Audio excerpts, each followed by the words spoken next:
Welcome to the Bauer Power Hour, where we pack motorsports, power sports, and the outdoor lifestyle with technology, innovation, news, and good times into an action-packed dirt-flinging show. Hosted by the one and only Charlene Bauer, who's been serving the off-road industry for over 20 years. Time to throw the green flag and get ready for another wild lineup. Hello, fellow off-roaders. I'm Charlene Bauer, and today we are kicking off Season 2 with a bang. Welcome to another episode of our awesome off-road news show, Bauer Power Hour. Today's show is presented by Discount Tire, BF Goodrich Tires, Kicker Audio, and Mopar Pennzoil Express Lane. Discount Tires, Mr. Hawley believes in the philosophy that anyone can be successful. Most of the top-level employees in corporate actually started in one of the stores. We're excited to have Mark on today, who climbed that exact ladder to tell us his story. Have you ever watched the BF Goodrich Tires ad where they drop the KO2 all-terrain from a plane to the ground?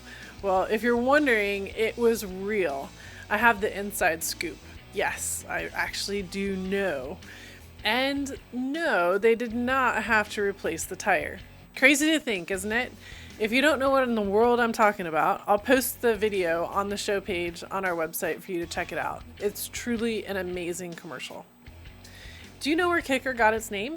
When Steve Irby built the first speaker box and put it behind a friend's seat in his truck, it kicked the seat, therefore branding the name Kicker. Don't you love these types of stories?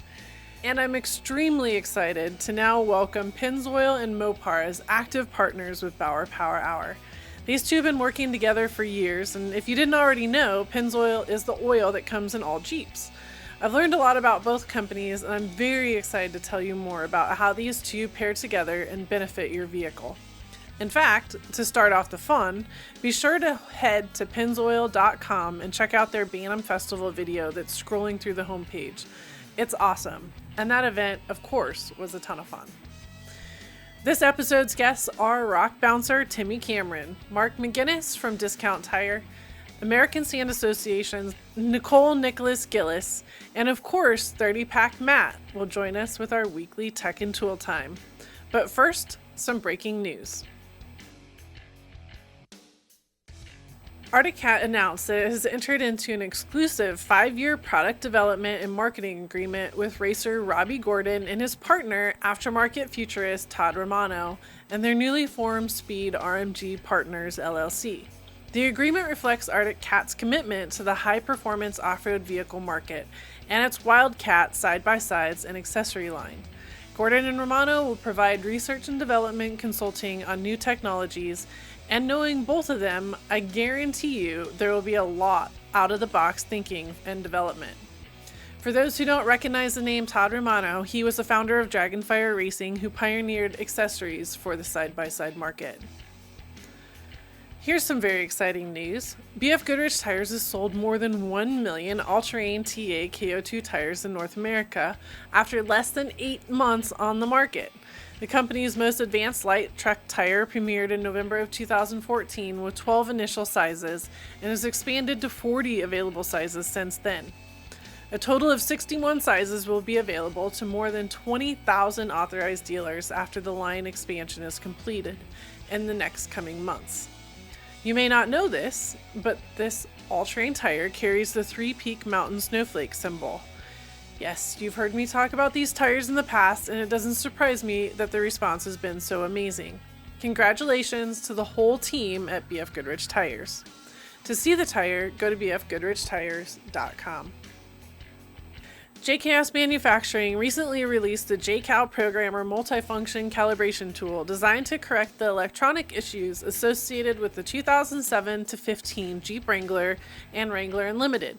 The programmer plugs into the OBD2 port and gives you the freedom to dial in your Jeep and even read and clear diagnostic trouble codes. The module can be updated online and is easy as plug in, follow the screen instructions, unplug, and store away. Some of the many features include correcting the speedometer for tire upgrades between 26 and 42 inches, or for gear axle swaps up to 5.38. Engine idle adjustability for winching, radio and headlamp delay options, and so much more. For more information, visit jksmanufacturing.com And I looked it up, and this amazing tool is only $159. Hovercrafts are making an entrance into the off-road world. HovPod designed and manufactures a range of innovative, easy-to-fly hovercraft.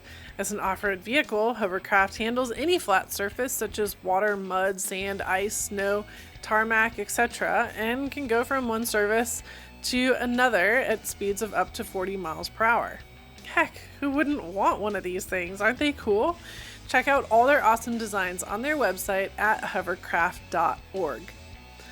All of this news and more is available at offroadnewswire.com. If you have off-road news, please feel free to submit it to winning@bauermedia.com. Do you want to know what cool events are happening this weekend? Check out our Bauer Media calendar that is packed with events to attend across the country at bauermediacalendar.com. And if you don't already get our weekly newsletter blast with all the previous weekend's race results, the week's calendar, Bauer Power Hour info, and current news and information from the industry, please go to our website and join in. You'll never be out of the inside circle again. Guaranteed. Alrighty, let's carry on and get to the phone lines to chat with our first guest, brought to you by BF Goodrich Tires. Are you driver enough to handle the ultra-high performance of the new BF Goodrich G-Force Comp 2 all-season tire? Or the rugged toughness of the all-terrain TA KO2? From August 31st to September 27th, get a $50 or $70 MasterCard reward card after submission when you buy a set of 4 new BF Goodrich passenger or light truck tires. Head to your local BF Goodrich dealer today. See redemption form for complete offer details. Offer expires 9/27/2015. Void where prohibited. Reward card issued by U.S. Bank pursuant to license from MasterCard International Incorporated. If there are names that the typical off-roader or YouTube surfer associate with rock bouncing, I guarantee Timmie Cameron would be at the top of the list. Our friends over at Busted Knuckle wrote once, Timmie Cameron goes through buggies the way that drag racers go through tires. And all of us know that if there's a bounty hill to be climbed, Timmie has done it and is willing to do it again. Recently, he just got into the Ultra 4 rock racing scene, finishing 11th in the 2014 King of the Hammers. Hi, Timmie. How you doing today? I'm doing just fine. Charlene, yourself? I am doing great. So you are the epitome of what people think of rock bouncing. So tell us what rock bouncing is. Well, you know, I look at it as, I try to, of course, nowadays I try to build my buggy, not really be a bouncer, but more on, you know, trying to keep the tires on the ground and just learning from I've learned from a bunch of you guys at Ultra 4 and whatnot. But the word rock bounce really came from probably, you know, the past 6-7 years. Guys over here just backing up, hitting rock ledges and stuff, just wide open and crazy, and literally bouncing over parts of it and whatnot. And the tires and the axles and everything just allow you to do that? Yes. You know, being well overbuilt, high horsepower, and just a lot bigger tire, just be able to hit stuff, and you know, somewhat in a way, you're driving out of control, but at the same time, you're trying to be in control at the same time. You know, because you still gotta hit the shot at the top, right? That's right. Yep, look 40 foot ahead and point and shoot, kind of, sort of. So explain what a bounty hill is.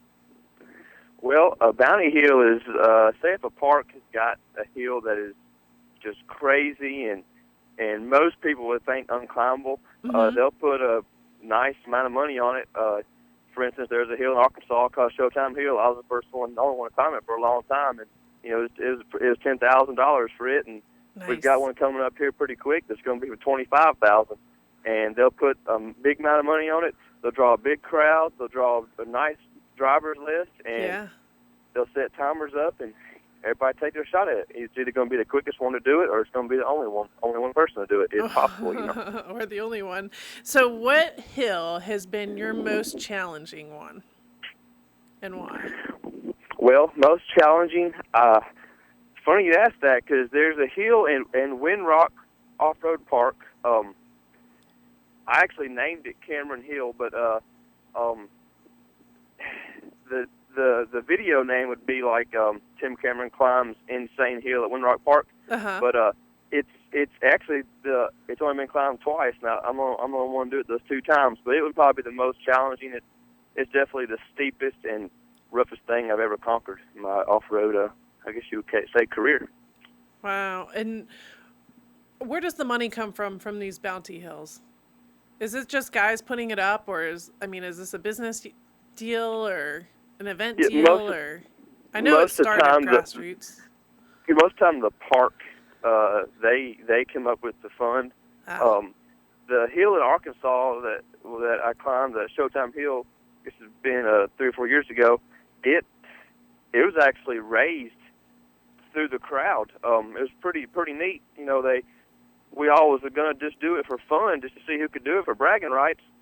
But a guy got on a microphone and kind of had a hat and pretty much raised up a whole bunch of money of parts, cash, and whatnot. Wow, that's a lot of fun. And the crowds that come around you guys are just amazing, aren't they?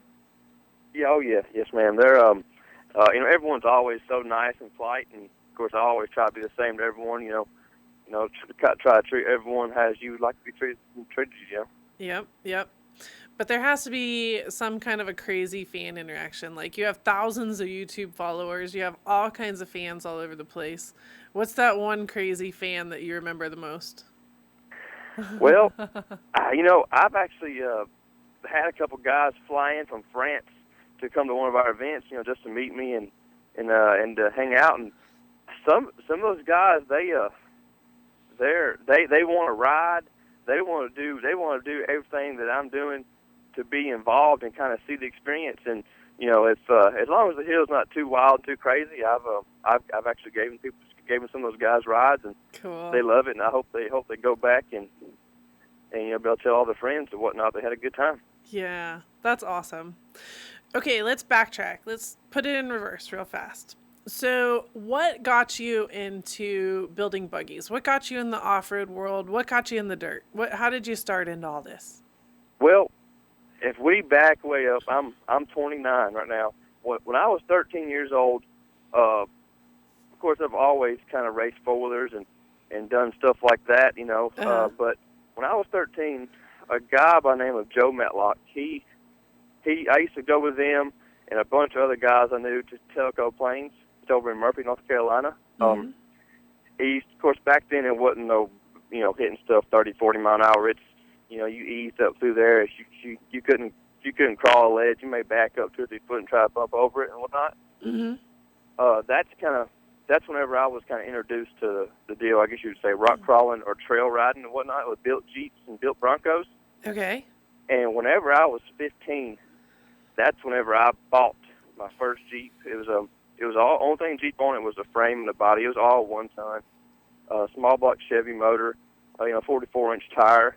And from 15 to 18, that's what I had. That's what I wheeled. Got my first, I guess, experience, driving time behind the wheel. And of course, loved it. It's all I wanted to do. Didn't even want to do high school and all that, but of course, you had to. I was always getting in trouble for, looking at magazines or looking at something 4-wheel drive on the internet.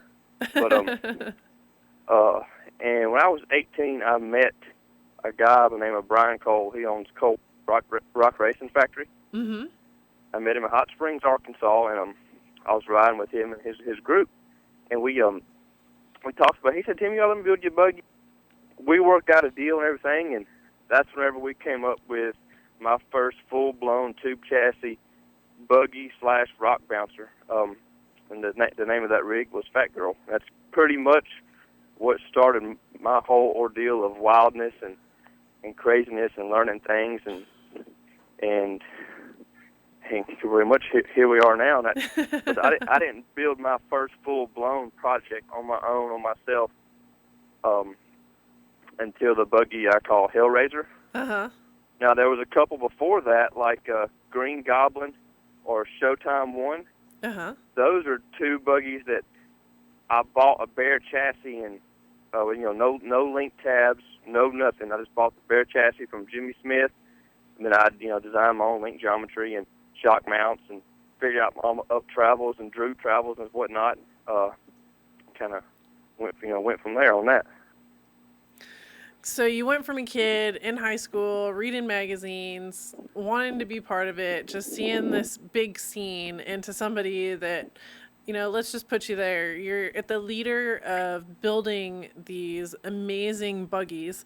Like you already mentioned Fat Girl, Showtime, Hellraiser, Jenny Craig, Underrated, Green Goblin, Game Changer, Ultra Bouncer.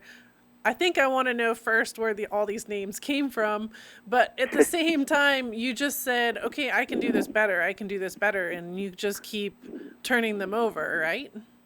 Yep, that's right. Each and every build that, especially since I've started doing them on my own and learning and whatnot, and actually coming out there and competing in the King of the Hammers last year which was amazing, by the way. It was a really, really good time. I've learned a whole lot from the Ultra 4 guys. Of course, they're, Randy Flosson, he's been real good to me. If I had a question or something, I could call him anytime, talk to him about suspension stuff, and he's kind of one who led me in the direction of wanting to do a trail and arm setup. Yeah, And that's where I have done on my latest build, Showtime too. It being having 32-inch wheel travel in the back, it's just a nice big benefit help for what we do over here on the East Coast also. So you're constantly pushing the envelope on technology. Let's geek out here for a little bit. Tell us, like, you guys are running high-end parts. You're running high horsepower motors. Dive into the buggy with us. Tell us what you really got going on inside. Well, of course, everyone nowadays is pretty much, if they're in racing like what we do, they're going to have a 4-link style setup. Most of them are going to run triple bypass shocks, which just helps a whole lot when it comes down to shock tuning. And once you get the main valve in pretty close, you can kind of self-tune externally on the triple bypass tubes to help make it good for this track or another track. Also, just like this weekend, we're going to have this big bounty hill, and it's I'm probably going to stiffen my rear up, and I'm able to do that outside of the shock instead of having to take it apart. Right. But something besides the shocks, just for instance, like the tires. This weekend it's going to be a real loose climb, so I got another set of tires I run where I took a tire groover and I've cut the tires out that way they got 2 or 3 inch gap between the lugs to help spit the dirt out better. And a lot of the guys are running real high horsepower. Pretty much everyone in that series just about. And there's no one probably below 500 horsepower. Most of the guys are between 600 and 900 to 1,000, which is pretty crazy. Wow. And of course, when you get that kind of power, you gotta be sure to have a drivetrain that can take it. Yeah. Just for instance, like on my buggy, I run Jesse at Angle Drive Line. I run his drive shafts, all 4340 stuff, 1480 size joints. I run a Gearworks 10-inch third members and spatter tracks. They run their come all the way housing. And Randy Overson, he has always built an outstanding product for me. I run his C and knuckle and all his ARP stronger bolts. He makes a high steer arm that's inch thick. It's all shear pins and everything. It's a good deal. And I run his shafts. Of course, a couple of guys run RCV, but Randy, he's always treated me well, so I've always stood behind his product. And sure, but like you said they're even but they're an inch. They're not the small. Nothing here is small, is it? Right, exactly right. Of course, I've tried to cut back a little bit and not try to use as heavy or as thick as parts in the past. Try to get the rig, lighter weight. But sometimes, I just at the same time I don't want to skimp on things that break could take me out of a race either. When you look at your part ratio, how much of it is custom built versus production built? Like you just buy it off the shelf? Yeah, really. Let's see here. I guess this just for instance, say when I build my axles. Luckily, we get a good company like Spider Tracks or Gearworks, either one. They make a housing, but of course there's no brackets. There's nothing on that housing, so I just get the bare housing from them, get my tubes a little bit longer. That way I can cut the tubes off at the length I want. Of course, you got to get the C and knuckle from Randy Overson. You weld the C and knuckle on. Then you got to do all the bracket work for all the 4-link. But I would say a ratio for a whole buggy, stuff you can buy. I'm gonna say it's only maybe in the 15-20%, maybe less than that of stuff you could buy compared to having to custom cut it and make one off it. Yeah, all kinds of fun stuff, huh? So, okay, But, here's another question that I know a lot of people have about rock buggies. All the tubes that you guys have running through there. Is it for looks? Is it for safety? Is it for structure? I would say it'd be for all three of those things. My current build, the Showtime 2, has got about 160 foot of tubing in it, which is pretty minimal compared to a lot of the builds. A lot of, like just for instance, Showtime 1, the guy that Julie Smith built me, it's got about 205 feet of tubing in it, which is a lot. Wow. But at the same time, most rock bouncers or whatever you want to call it, buggies or whatever, that are built on the East Coast, they're made to be flipped over and over and over again, and not have to have no tubes cut out, and pretty much you turn it back over again, it's ready to go. Make sure oil's in it, everything, and it's ready again. Yeah. Yeah. But at the same time, you sacrifice a little bit more weight, and I guess until that starts being a problem, like someone starts beating you or whatnot, there's no reason to change, and that's just still need to be. Southern Rock Racing came along. You have some now more organized events, right, for rock bouncing. Yes, How That's has right. that changed? So, we go back to you building buggies when you get straight out of high school. You guys have Bounty Hills going. Now you have an organized racing structure. How has that changed the world of rock bouncing? Clyde is really, with the Southern Rock Racing, I think it's an awesome thing they got going. It almost makes like something to look forward to once a month or twice a month, instead of back in the day we would just be like, well, yeah, I guess we'll go right here. But now it's almost like something we got to look forward to. Mm-hmm. And of course, if you can do good and be successful at it, at least you're making a little bit of money at it also. Right. And Clyde, and a lot of times a park will call them and want them to come in time. They're Bounty Hill, and it's pretty nice, pretty cool to go to that event. You'll see people that you recognize, see everybody that you know, and it's pretty much like a real big family. Everybody's friendly with each other. If I'm broke and I need something and someone's got it, they'll give it to me, and of course me myself, vice versa. Yeah. Everyone tries to help each one out, and it really makes for enjoyable time instead of a stressful, as I guess possibly could be, but it's not. Yeah, as a race could be, right? And you're sitting at the top of the points right now. Congratulations, by the way. I appreciate it. Thanks a lot. Now that has its own challenges in itself, right? Like you have to be at the event and perform every single hill. Yep, that's right. Most of the time they have two hills, and they draw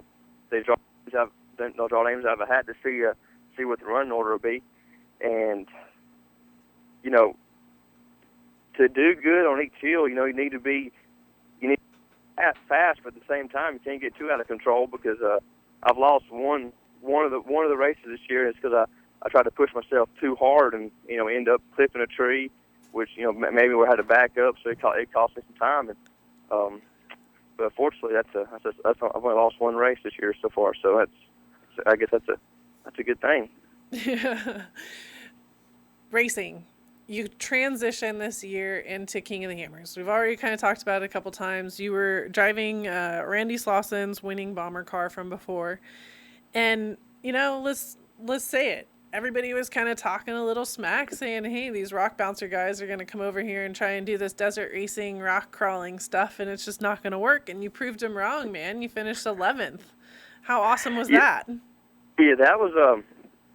Of course, there's always been a whole lot of talk, like on Pirate and on the internet and stuff like that, which I've never really gotten on there and paid no attention to it, but I've had plenty of people tell me about it, Yeah. But that was really awesome. I was really, really glad to come out there and hang out with those guys and meet a lot of new people, and and to compete in with pretty much their backyard and able to come out there, I guess, be a first-time racer, first-time finisher, and almost have been top 10. Definitely would have been probably top 7 if we had a few fuel filter problems, which is common. Stuff like that's going to happen in race, especially a long race like that. Yeah. But it was a really good time. I'd love to do it again. What are the plans for Ultra 4? You have anything? You guys got anything cooking? We got a few things going. We've been talking about it, and maybe for sure, hopefully, going to come back to the Hammers. And Cool. since we got a qualifying spot for this year, so hopefully going to do that and like to run the series next year if we can get everything worked out. Awesome. Well, one of my favorite questions of the day. Are you ready? Oh, I'm ready. Zip ties or duct tape? Duct tape. What's the most important thing you've held on with duct tape? Most important thing, well, the most memorable and important thing I would think would be held on with duct tape would be King of the Hammers last year, spare drive shaft. Always important. Always important. Yeah, oh yeah, that's right. Awesome. Well, you can find Timmie online at timcameronracing.com, on Facebook as T Cameron Racing, and on Instagram at Tim_Cameron_racing, and on Twitter at Timmie Cameron. Final word, Timmie? Go big or go home. Love it. And now we'll roll into our next guest, brought to you by Discount Tire. When you're driving down the road, the last thing you want to think about is tires. Trust Discount Tire to get you up to speed on the right tire for your vehicle. Log on now to discounttire.com for the best deals on tires and wheels. We're America's largest independent tire store. Come check us out, and we'll show you why. And remember, if ever you're not satisfied with one of our tires, please feel free to bring it back. Thank you. As you all know, Discount Tire has been a supporter of Bauer Power Hour from its very beginning, and I'm very excited to have the Vice President, Mark MacGuinness, a 15-year veteran of Discount Tire, on the phone to tell us more about Discount Tire and their 910 locations that we're trying to make it to. Mark, did you know that? We're trying to get to all of them. I heard that. That's pretty awesome. How many have you been to? Well, I've been to quite a few. Let me tell you, when I was living on the road, Discount Tire really helped me get to all the events, and for that I couldn't even be more thankful to everybody at your company. Awesome. Yeah. Well, I have to correct you a little bit. So when you tell a Discount Tire guy that he's only been around 15 years, that's not saying much. We're a company that grows from within. I've actually been around 29 years. 29? And I'm only 46 years old. So tell us your story then. 29 years. Well, so I actually started like just about all of us in a store changing tires as a kid in high school. So that's really one of the, I guess, really unique things about Discount Tire is that the majority of our people, except for, bean counters and lawyers, started in a store changing tires, selling tires, interacting with customers. So we all understand exactly what all of our guys in our 900-plus stores are going through each and every day. That is very unique because you understand the base level. And how many of you, I guess the word is you, have grown up through the company and now are in corporate? Well, so all of them, right? It's a pretty easy answer that way. Again, it's one of those deals where unless there's specific experience that's needed that you can't really get growing up through the stores and changing tires and dealing with customers, we are in the people business, so. It absolutely helps that we understand why we are here. We're tire guys, so it's impossible to be uppity at all. But when you're a guy that started out actually doing the work and you understand what's happening, I mean, really not much has changed in the tire industry in the past 50 years. So we get it. We know why we're here. We know how important our customers are to us. How did Discount Tire start?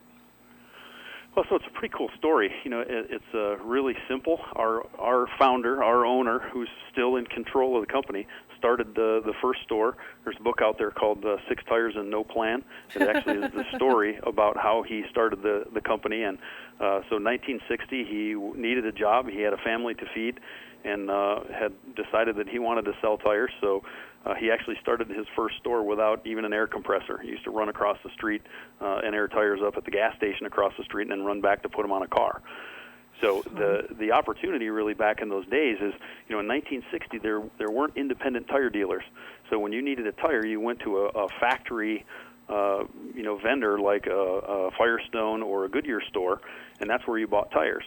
So he wasn't even looked at as a threat originally, because he was just some guy that was selling off-brand tires, and because of the nature of who he is and the fact that he's in it for people, he built a really strong business on a fair deal and a handshake, and then just through the years ended up really sort of creating a niche within the tire business of truly independent tire dealers that weren't factory sponsored, so to speak. And pushing the niche a little bit further, what else has Discount Tire found in the niche? Definitely a people business.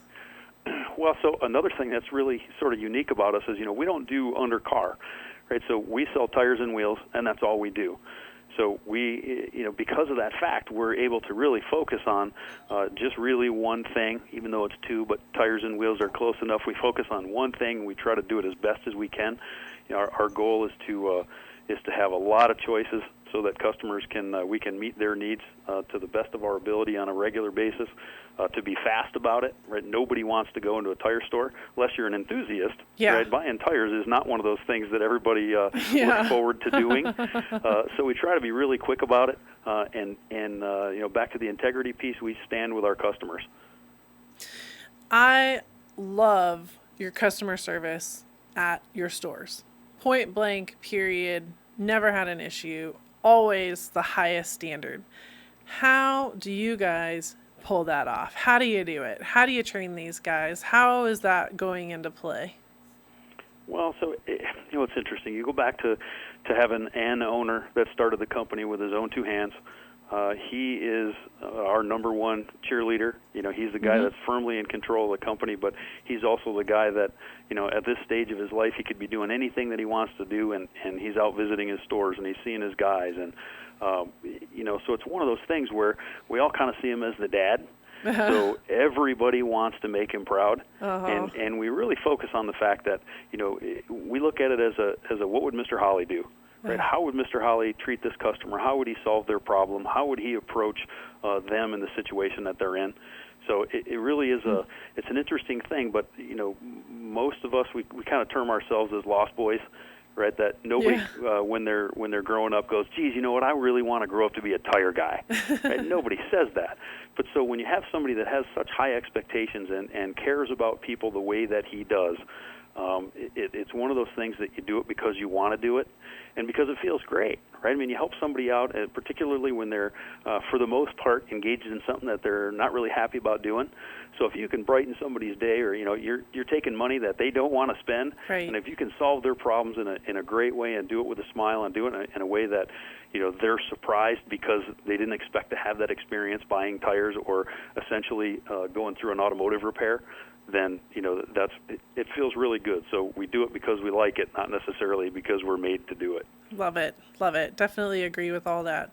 It's a challenging place to be in the tire business because you're absolutely right. Like, you don't want to go in and change your tires, or you just got a flat and you're late to work and all kinds of drama and chaos is around you. Well, and that's true. And in particular for our industry, despite the people that think they know a lot about tires, there's a lot of people that really don't know much about tires. Yeah. Right? It's an unknown. It's one of those things that people don't like to buy because they're they feel a little overwhelmed by what they don't know. And Fair. for the most part, considering what people have to spend on a set of tires nowadays, it's a fairly big investment. So when you're asked to spend money on something that you don't know anything about and it's fairly hard to research, you have to find somebody that you can trust. So we look at this as, from our owner on down, our customer safety is our number one priority. So despite the fact that some people may think they know what's up with tires, we pay very close attention to things like load capacity and the right size tire on the right size wheel. There's lots of applications rolling around on the streets that are not necessarily safe. So we do our absolute best to educate customers so that they understand what the decisions they're about to make are, and really try to guide people in the same way that we would a family member or a friend. as opposed to just trying to sell something. We really try to empower people with enough information to make a great decision about the fairly large investment that they're getting ready to make. Yeah, that's great. How many lines of tires do you guys offer? Geez, that's an awesome question. And I don't have a specific answer off the top of my head. A lot. A lot. So, I mean, the part of that answer is we carry a lot of different things in stock. So, at any given day in any one of our stores, we could have, 20 different tire brands, but we have pretty much the ability to get our hands on whatever it is that the customer's looking for. So we try to put the stuff in stock that we think meets customers' needs to the sort of the 80-20 rule. But when you have a customer that really has their heart set on something, that's done a ton of research or, has had great luck with a product in the past, if we don't have it, we're happy to get our hands on it. Yeah. And then the same really goes for wheels. So, we have really the availability to get our hands on just about any brand of wheel out there, any size. And we have the guys in our stores that have the knowledge and the expertise and the tools to be able to, mount and service some of the craziest stuff that you can possibly get your hands on. So we do it all, I guess, is a good way to put it. Yeah, our local shop doesn't like it when we come in with the bead locks. Hey, can you just break these down real fast? Nobody likes to see somebody come with bead locks. Nobody. Yeah. Distribution, though, is awesome as well because, like you said, you have stores across the country. And, even around here, within the day, one store has it, the other store doesn't, and you're taking care of your customer. Well, and that's really one of the cool things about dealing with Discount Tire, too, is that, a couple of years ago, for the first time in history, we opened enough stores so that you can literally drive coast to coast, and every state you go through will have a Discount Tire store in it. So It's the same experience, it's the same guy, it's the same store, it's the same service. You'll get that in any one of our stores. So if you're, from Michigan and you take a trip to Moab or whatever, and you have a problem in Colorado, you stop in, and if you have our certificates on your tires, you end up with a free replacement, and you're back on the road, and it feels just like it did in your home city and state. Yes, and thank you for that. But at the same time, there's been probably a lot of interesting fun and challenges with opening all these stores across the country. And you're on the road, it sounds like, a lot too, opening them up. So what are some of the fun pieces to opening a new store? Well, so what's interesting about that is, in some of the markets that we've been in for, a number of years, we enjoy a fairly large market share in those areas. Uh-huh. But when we move into a new state, it's really great to bring our methodology and our strategy and our way of doing business into that area. People are very surprised when they come to deal with us for the first time, and they're used to maybe a different experience with some of our competitors. So when they come in and we approach them the way we do, and we again deal with them as people and try to be empathetic as to their situation and try to educate them on what it is that's going on instead of just being the sales guy.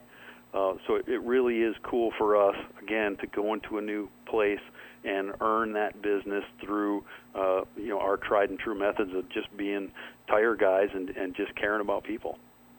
Nice. Here's kind of an awkward question, but I figured I'd throw it out at you and see what you got. All right. What is a common misperception about Discount Tire?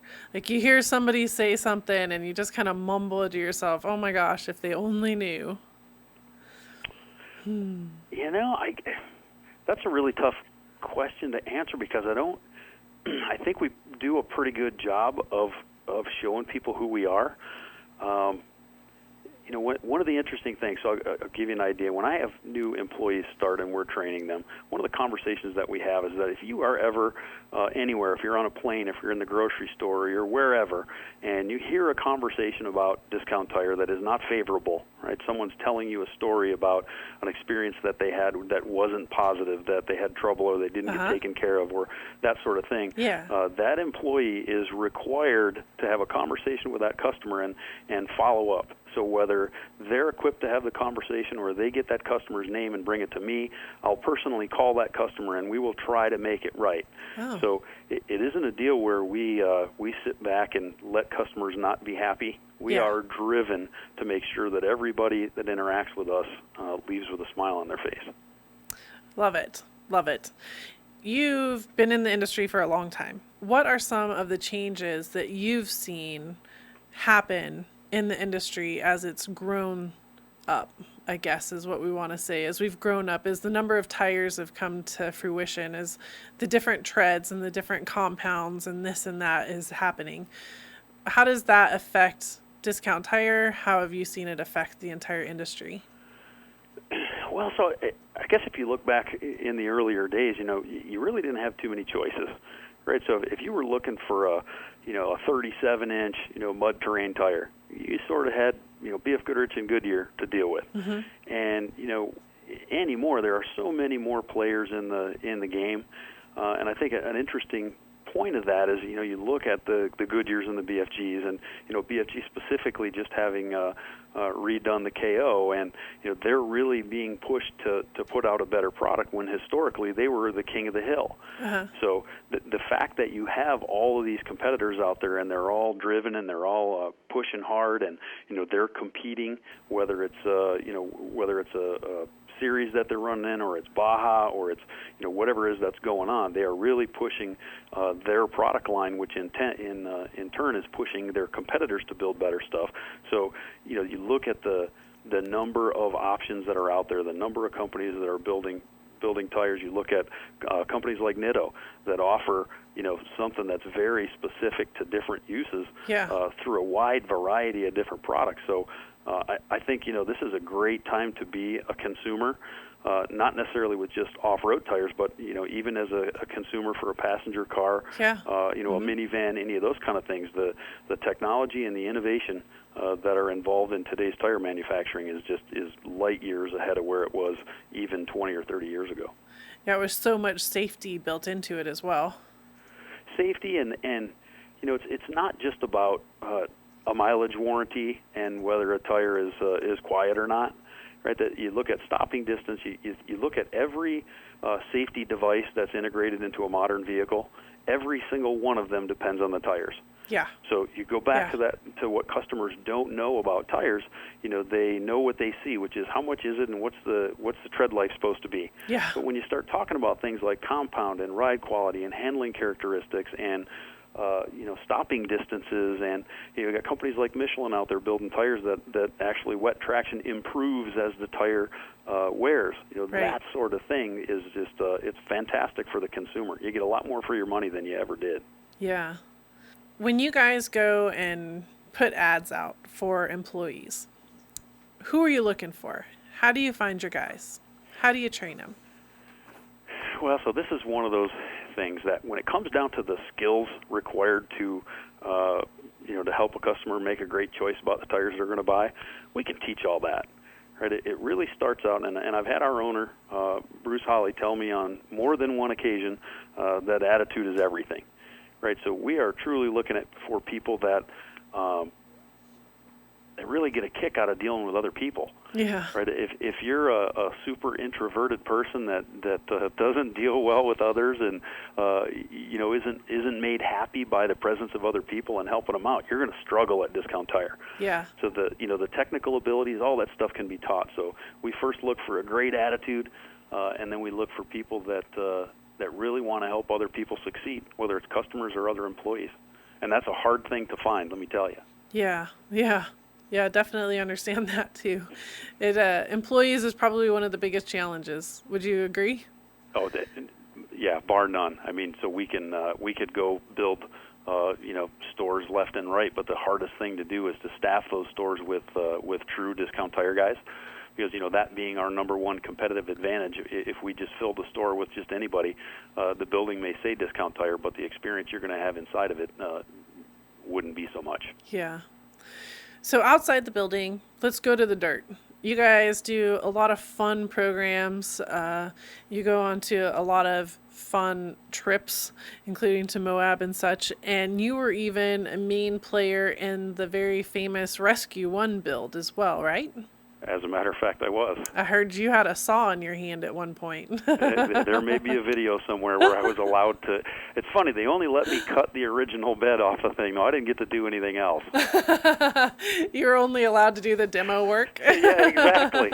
Which, maybe I'm grateful for that because I get to be pilot on several occasions, and, maybe I'm not. So you've built these really awesome vehicles as part of the Discount Tire crowd. What tell us about your favorite trip. Tell us what's going on out there in the dirt. Why you guys go? This is one of those things that I actually use this as a joke when we're in Moab during Easter Jeep Safari, and so Discount Tire sponsors a lot of the trails. Yep. And really, what that comes down to is it's just us.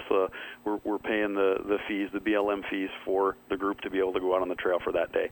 Yeah. So that's a great example of we don't have a booth, in Moab where we go stand in a booth and talk to customers about the products that are on display, that sort of thing.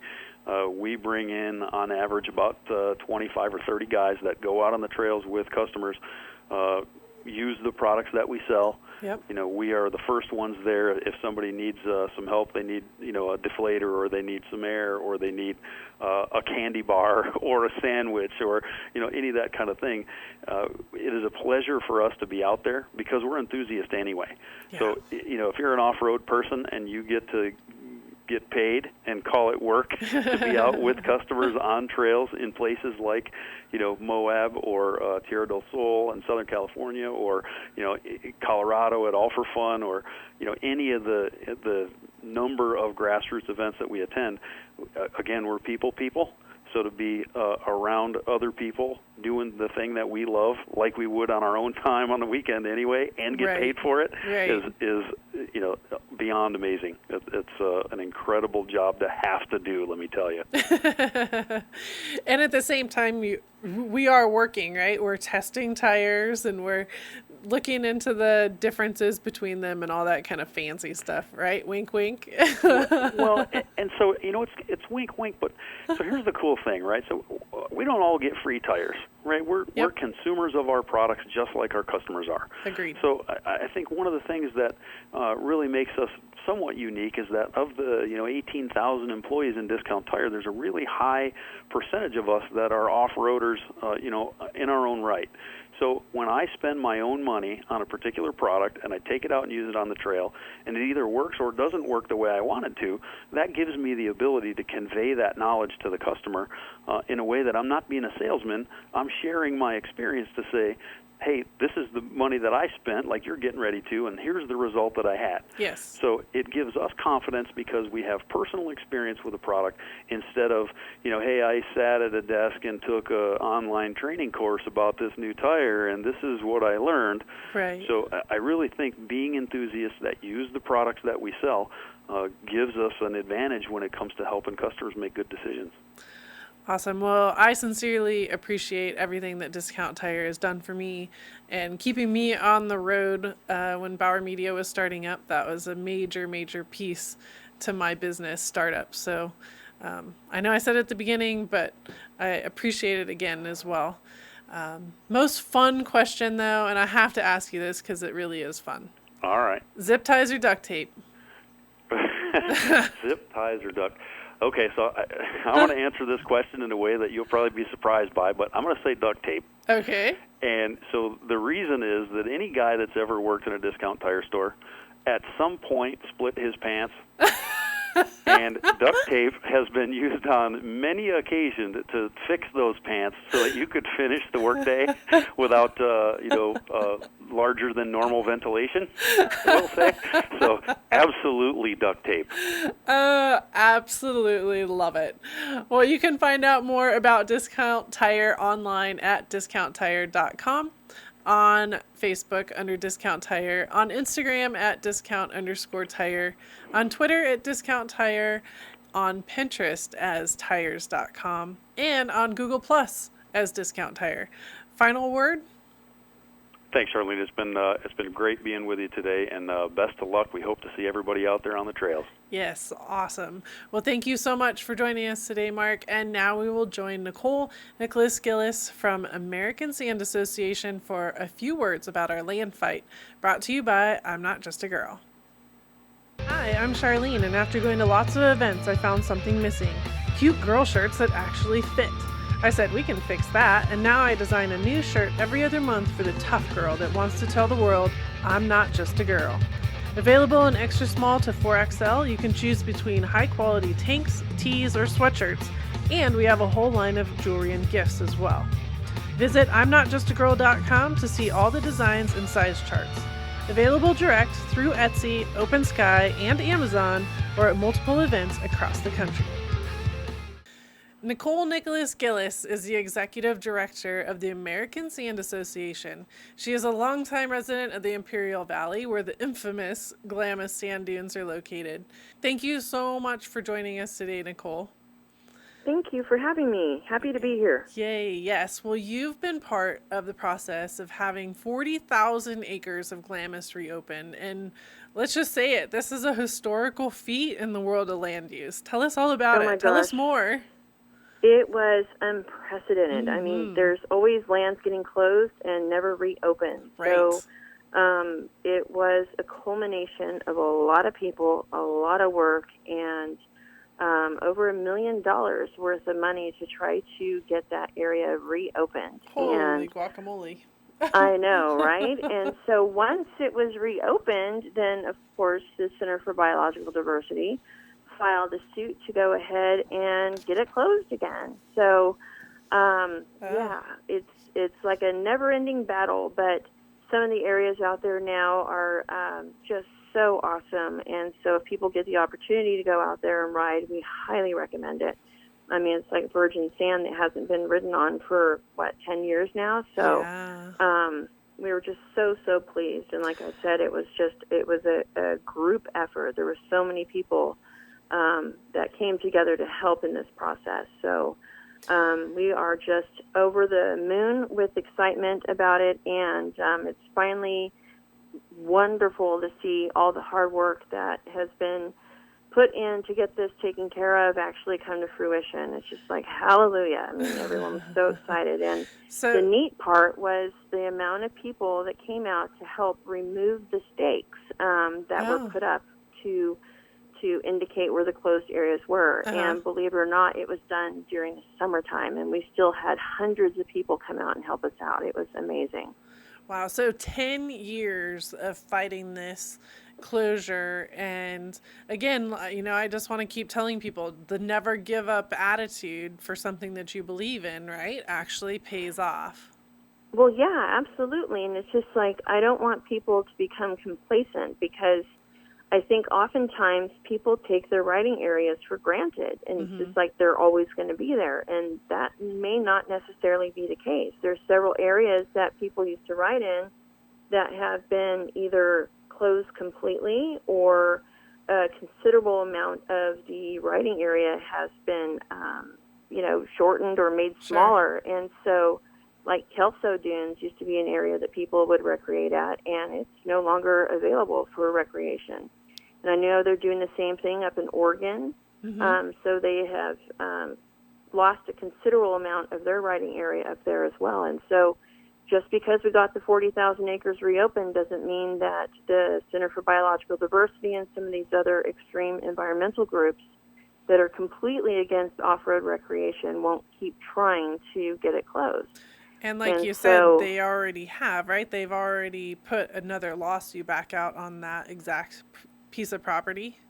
Yes, they did. As soon as the judge ruled in our favor to basically reopen it, which meant that she said it was okay for the BLM to implement their recreation area management plan, which then allowed us to actually get it reopened.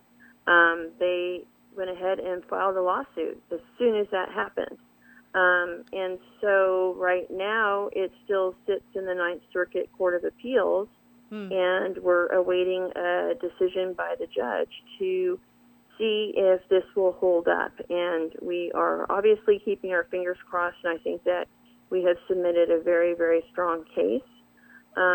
So right now we're just waiting and to see when there might be a court set hearing date. It could be today, 3 months from now, or a year from now. We don't know. But what we do know is that area will remain open until otherwise any information comes through. But at this point, we're golden. So we'll just keep, wishful thinking. And like I said, we have a really good case, and we have a great attorney that we work with through our partners.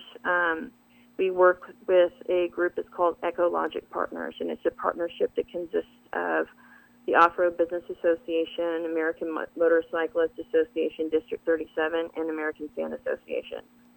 What can the people that are listening right now help you guys with in these fights? Well, how do they participate in the sand? Well, I think they need to be vigilant and try to stay informed. That's one of our mottos, is to inform, mobilize our people to take action, but just make sure that they know what the issues are and to abide by the rules and just not become complacent and think that your area is always going to be there, because it may not be. I was just looking the other day, and the Center for Biological Diversity has 16 insects on their list that they would like to see used to shut down Glamis completely. And so we need people to remain engaged and to stay informed and make sure that they know what's going on, know what the issues are, and make sure that they do their part to try to fight and to help with the process. But what does that mean to me? So I go out and I go to Glamis, and I'm riding my quad and my dirt bike, and I'm having a great time. But what do these 16 insects and lizards have to do with me? Well, what they have to do with you is the fact that if you enjoy riding in that area and one of those 16 insects get listed as endangered, then you may not be able to ride in those areas anymore because that insect lives there. So how do I keep them from getting listed as endangered, or how do I participate in that other element of argument? Well, I think for the most part, most of us would consider ourselves lovers of the dunes and of nature, and that's why we're out there, right? I mean, I don't think that we as users of public lands go out there purposely to go over and ride over bushes and kill lizards and squash any kind of wildlife that we might see, because we love the area that we recreate in. So respect the area that you recreate in. If there are, closure signs for the areas that are still closed to protect the Pearson's milk vetch, stay out of those closure areas. Yeah. Respect your environment. As far as trash and stuff is concerned, trash on the ground brings ravens, and ravens like to eat baby tortoises. And you don't want to see baby tortoises being eaten by ravens. It seems like a no-brainer, but people still do it. They leave trash on the ground. It blows my mind that people want to trash the area that they love to recreate in. So just use common sense and be good stewards of the land. Love it. Love it. That's awesome information. I really appreciate it. More information you can find online at AmericanSandAssociation.org, on Facebook under American Sand Association, on Twitter at ASA_sand, and on YouTube under American Sand Association. I also want to make a note that it's not just about Glamis for American Sand Association. They do all the sand locations across the country. Final word, Nicole? Thank you very much for having me. Thank you for allowing the American Sand Association to get our message out to your listeners and to your public, and we are happy to be a part of it. And I love the dunes, and I love off-road recreation, and it's my passion, and so it's a great job for me to be in, and our job is to protect recreation areas for future generations, so we'll always have a place to ride. I love it. Thank you so much. And now I know how much you guys and gals love tech and tools, and boy, do we have some awesome information for you today, brought to you by Kicker Audio. If you drive a utility vehicle, Jeep, or motorcycle, Kicker Audio has the power sports stereo gear to entertain you at any location. The gear is compact, weatherproof, and provides you with great sounding music wherever the job or fun takes you. See your authorized Kicker dealer for your off-road tunes. As we bust into season 2 here at Bauer Power Hour, we've decided to do something really fun and educational with Tech and Tool Time. We're going to work on our producer Gabe's JK and turn it into what we're going to call the Craigslisticon. Hi, Matt. I kind of know where we're going to start with this project. It sounds like axles, right? Yep, we're going to get that stock Dana 30 out of the front of it and upgrade it to a 44. Cool. Well, let's talk about all the different types that are out there and why you picked that over another size. Well, we're using that one because Gabe had already found a smoking deal on Craigslist, and he already had the axle. Okay. And it's just a regular 44 out of a JK Rubicon, and we're going to throw all the aftermarket stuff at it, like 35 spline RCV axle shafts, a ARB locker, and R-Tech truss, and make it about as bulletproof as he'll need for 37s, and moderate to a little heavier than moderate wheeling, and I think it'll work really good for him. Let's go inside the axle. What's the difference? What's the common sizes? And let's talk tech. So the most common sizes you're going to see are, of course, 30 and 44, because Dana 30 and Dana 44 have come in Jeeps since the 80s, and now with the JK, they're so heavy and everybody wants to run such a big tire, everybody's looking at different upgrades. So, there's, the 30 to 44, the 60 is when you get into a 1-ton axle, like an axle that would be in a 1-ton truck. And then there's also a Dana 70 and a Dana 80. So if you look at them just on a sheet, a Dana 80 looks great because it's got an 11,000-pound gross weight rating versus the Dana 30's 2,700 pounds. So just right there, that's what they're rating the axle at as far as what it can work under.